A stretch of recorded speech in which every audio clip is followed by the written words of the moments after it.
What you're looking at now is the entrance to the outpatient area of the Hearts of Fire Mountain Medical Center.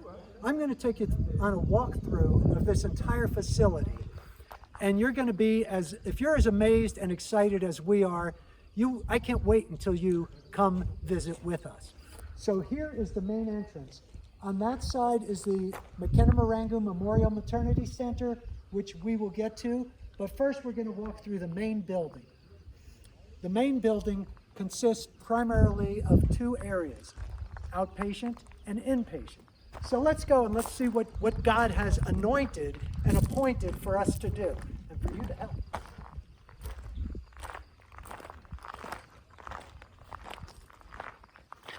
We have a nice, comfortable entryway here, and you can see some of these benches have been donated by donors in the name of either grandchildren or deceased relatives. But either way, this is how people can be a part of what we're doing. So let's go. There's a little bit of an echo in here because right now the building is empty. When we come here on our mission trips, this building is bustling with activity. Hundreds of people waiting outside, waiting at the gate, waiting at the door here to be seen. And this is the pharmacy, which is going to primarily be the outpatient pharmacy, but it will also be the supply for the inpatient pharmacy. So people who come down that ramp that you saw outside from the outpatient entrance will be able to come here, get their medications, and leave without having to enter the substerile and the sterile areas of the hospital.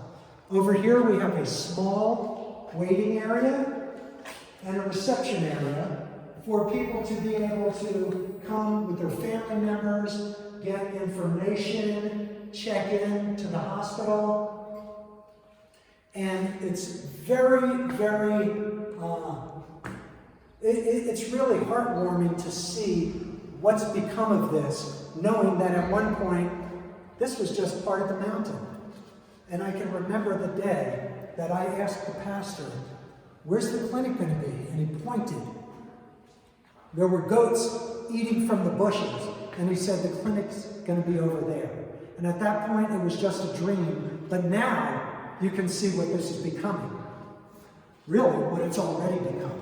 So the area that we just walked through will be partitioned off because this area will be primarily a pass-through for the operating theater and the inpatient areas that will be on the other side. So what you see now is wide open space. Some of that will be separated. So when you come up here, preoperative patients will be in this room here, and this will also be the recovery area. So in here we have two big rooms. One room over there will be the minor surgical suite, so small procedures, lumps and bumps and maybe cysts, incision and drainage of abscesses, healing of many different kinds of minor procedures. And those patients will also be recovered in this area.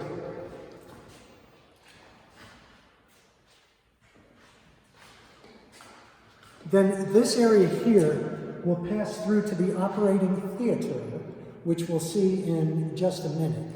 But as we come up here, remember we saw the entry to the outpatient area out there. The open space that we just walked through, this over here is going to be partitioned off. So there will be maybe sliding glass doors here so that we can keep the operating area separate from the outpatient center. The outpatient center has a variety of different things. The far end is some restrooms that will have an intake area, which we would call registration. We have then an administrator's room. We have two adult exam rooms. And I want to show you one of the exam rooms. This room in particular, in fact, was donated and dedicated by Sarasota Neurology in Sarasota, Florida. They committed to the expense of having this room, and they'll have their name on it. And we're very excited because Dr. Dan Casasilla, who has been an integral part of Hearts Afire for many years, his heart was touched. And he said, I want to do that. I've seen so many people in that room. I want to donate that room. And that was pretty exciting because I know he's seen hundreds of patients right here, right alongside one of the Kenyan physicians. And he knows the impact that he's going to have for the future of people that he may never even see again until he gets to heaven. But he'll see them one day. As we come back out here, these next two rooms are what is called the MCHC, and that stands for Maternal Child Health Care. So children will be examined in these rooms, vaccinations will be given, there will be all of the pediatric type things. So children will come with sneezing and tummy aches, and they'll be seen right here in the outpatient area because they don't need to go to the emergency room. So this will be the outpatient facility functioning for this entire region. Now when I say this entire region, I want you to understand something.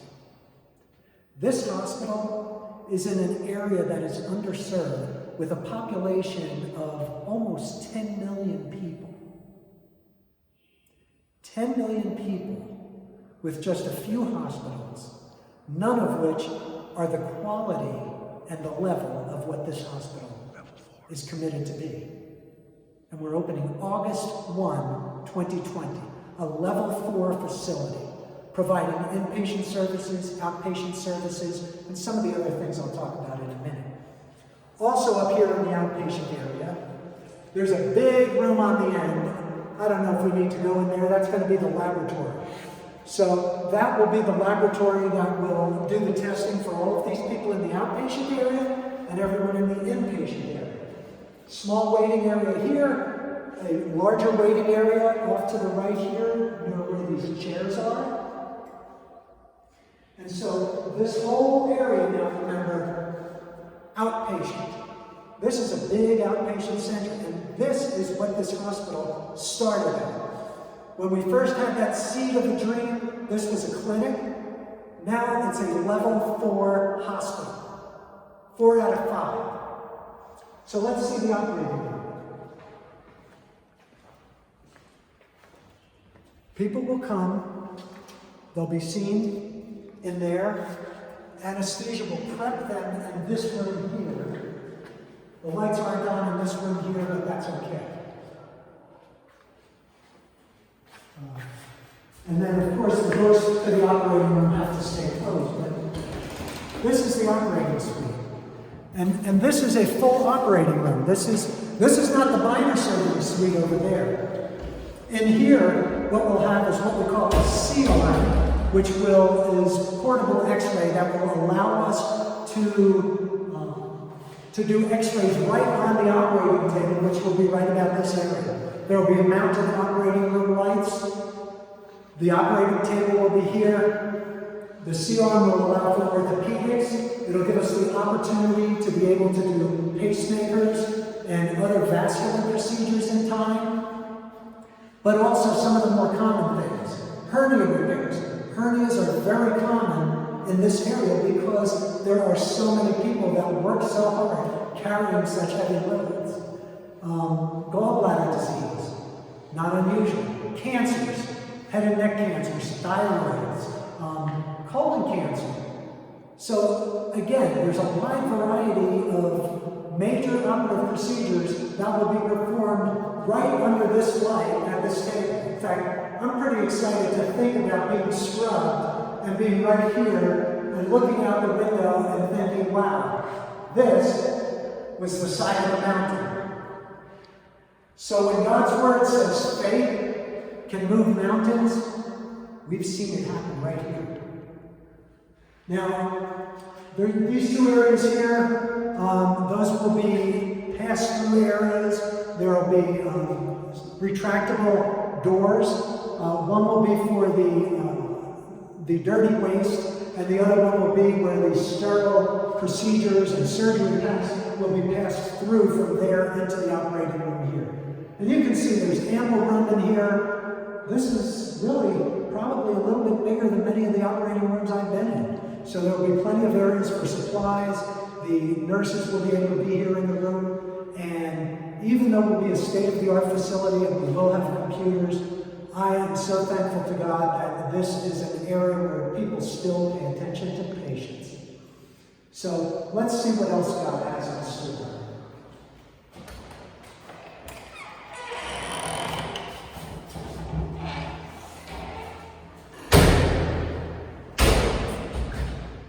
Again, that area up there will be partitioned off for the outpatient area.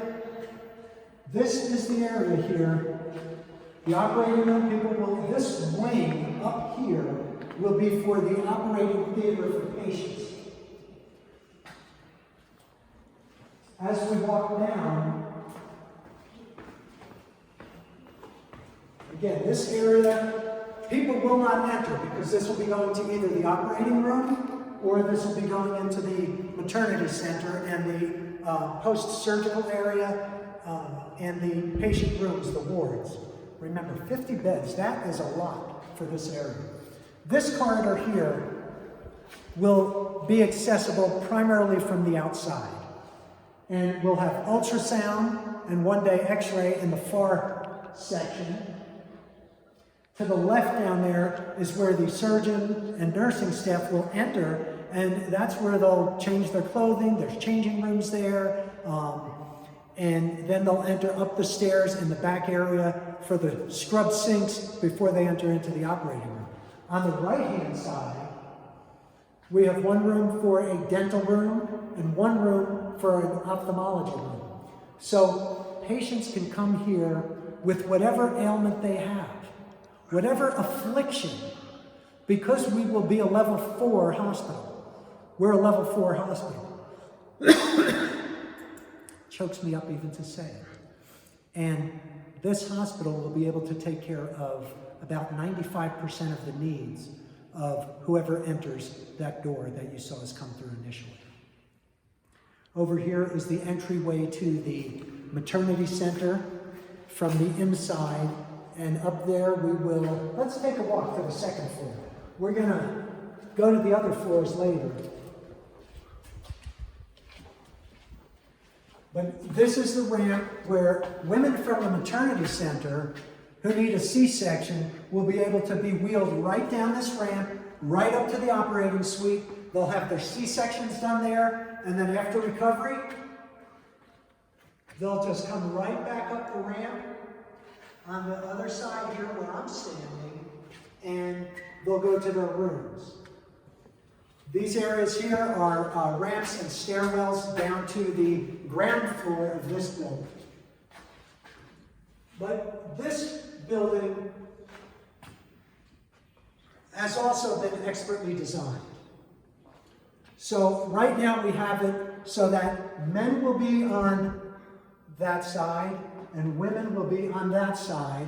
And guess what's right smack in the center? The prayer room, the chapel. So we've got a chapel in here.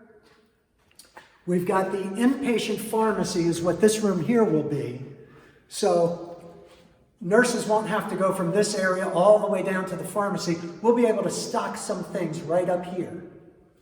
And then down in this area we have a men's ward. And then back behind me here is a post-surgical. Because here in Kenya what they do is they keep the medical and the surgical separated, and until we have an intensive care unit in the tower that will one day be built, this area here will have surgical, and then it will have medical. And then on this side we have a similar situation for the women. We've got women's medical and women's post-surgical areas, and in addition to that, we do have 2 semi-private suites for VIPs. Those who are willing to pay a little bit extra can either have a 2 or 1 person in the room, as opposed to the ward situation, which is what we still have in our VA system and what some of the teaching hospitals have, where there might be 10 to 15 people in one room, separated by curtains. But you know what? When you're alternative is dying in a wooden shack with appendicitis, you're happy to have a bed to sleep on. When you have no mosquito nets at home and you have malaria and your child might die from the malaria, you're happy to have them come in here and be in a ward with other children, because love has been the driver for this entire building, and love is the driver of everything that we do, and love will be the driver for all the people that bring their families in here, because they love their families. They love life. They want to live. They're no different than you and me, and we will be able to provide those services for them. In fact, in conjunction with the Kenyan government, we're very happy to say that the Kenyan government has some accreditation processes that we're in the process of evaluating. And once those are complete, we'll be able to take the government insurance. And many of these people will be able to get their services paid for to sustain this hospital. Our objective is self-sustainability. We want to be able to know that this building is going to be here long after we're gone, that people will one day say, oh, Hearts of Fire Mountain Hospital, who's Hearts of Fire? Because they will not have known us personally, but they'll still know the organization. Or the McKenna Marangu Memorial Maternity Center. Who was McKenna Marangu? McKenna, who was a friend of mine and Rhonda's, and the late wife of my close friend Craig, who actually built this as a memorial to her, was a Kenyan woman born in a grass hut here in Kenya, and was able to become a plastic surgeon in the United States, on television here in Kenya, promoting the gospel, promoting her surgical expertise. So what'll happen is the Kenyans will have hope. They'll be able to see that you can start with humble means and still make something great of yourself. So we're excited about every aspect of this, as I hope you can tell, because this is a project that's coming to fruition in a way that is going to honor the Kenyan people, honor all of you who've donated and prayed with us and come on mission trips with us. But most importantly, it's going to honor God, because without God, none of this would have happened. So let's go back down, and we're going to now take a walk. Remember, this is the inpatient area and the upstairs for the maternity center. And we'll walk down the ramp and see what's downstairs.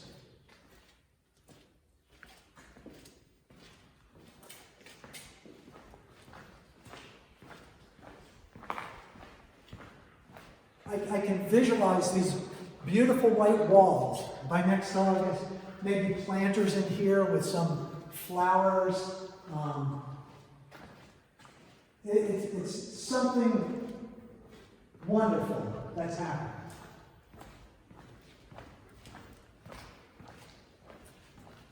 There's this over here is going to be the bathrooms for the pediatric ward. And I love what they do here with the pediatric ward, because they keep the children separate so that children don't have to see sick adults. Because, you know, kids could get freaked out a little bit. So the kids will be off on their own. We'll maybe have animated type murals. We'll have a play area there. But we'll still be able to have a nurse in that area to take care of the children in the pediatric ward. On the outside, as a separate room, is the emergency area, the emergency room. And just outside of that, one day, next to the kitchen and the cafe that we talked about earlier, we'll have a diagnostic suite with X-ray, CAT scan, and hopefully MRI one day. Now, this area here is the maternity center, and it has all of the key ingredients of every maternity center. It has pre-labor rooms, it has delivery rooms, it has pre-delivery where women are on the verge but not quite ready to push. And then it's got the postnatal for the newborns. We would call it the nursery. So they've got the prenatal, the birth areas, and the postnatal. or as we would say, it would be the prenatal, the delivery areas, and then the nursery. So everything is covered here. From the time you are pregnant with your child and you go to the outpatient MCHC area, then you're ready to have your child, you come to the McKenna Maternity Center, you have your child, and then as you grow up and have your own children in this area, you'll be able to tell them, I was born at that hospital. And then your children will come here and they'll want to come here. And the adults will want to come here because they'll know that not only do we care, but that we trust that we'll be able to treat people, but ultimately we know that God provides the healing. That's it.